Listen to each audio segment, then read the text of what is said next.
Like you, I know exactly where I was and what I was doing when I heard Amanda Palmer had been killed. Like you, I know no more than that. Killed, yes, but by whom and how, none of us ever knew. There was nothing ever said about it on the television or the radio, but we knew. We knew. Rumors multiplied. I met a Hell's Angel in a bar in Encino who swore blind that he knew a man who claimed to have crushed in Amanda's skull with lead piping on behalf of a crazed ex-boyfriend. It became a national obsession.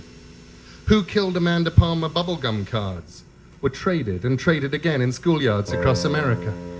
I still own 2 of them. One shows Amanda's bullet-riddled corpse dangling from a wall. The other shows her body washed up on the shore of an unidentified lake, her face blue and puffy from the water, the claws of some crustacean pushing out from between her purple lips. I remember the candlelight vigils and the shrines, dozens of them in cities all over the world, spontaneous demonstrations from people who no longer had an Amanda Palmer. They lit candles and left behind telephones, scalpels, exotic items of underwear, plastic figurines, children's picture books, antlers, love. She went as she would have wanted to go. That was what an Amanda Palmer impersonator told me in a pub off Carnaby Street.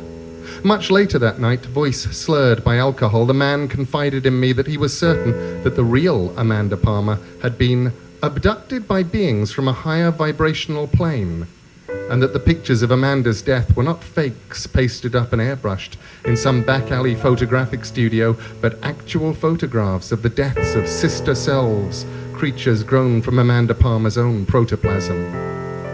Very young children made up songs about the different ways Amanda died, killing her happily at the end of every verse, too young to understand the horror. Maybe it really was how she would have wanted to go. If you see Amanda Palmer on the street, kill her, said the graffiti under the bridge in Boston. And beneath that, somebody else wrote, "That way she'll live forever."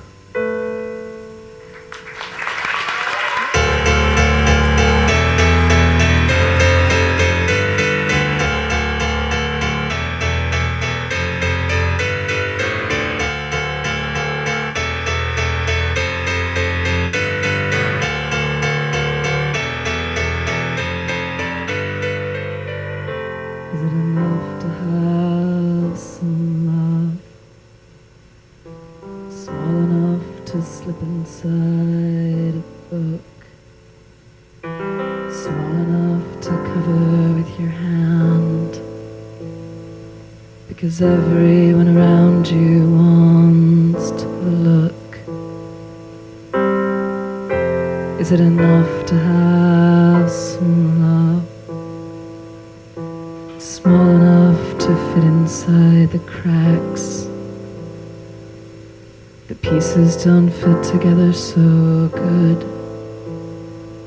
With all the breaking and all the gluing back.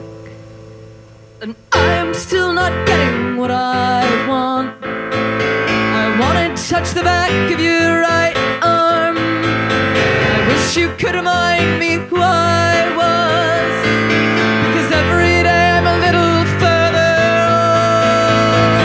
But you are my love, the astronaut flying in the face of science. I would gladly stay and afterthought, just bring back some nice reminder.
wishing in the name of science. Just my luck, they found your upper half. It's a very nice reminder.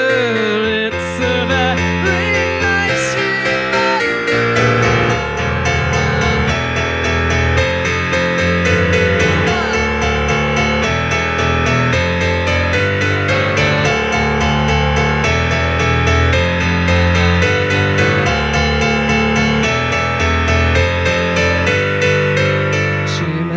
acquainted with the night, but I have seen the darkness in the day, and you must know it is a terrifying sight, because you and I are living the same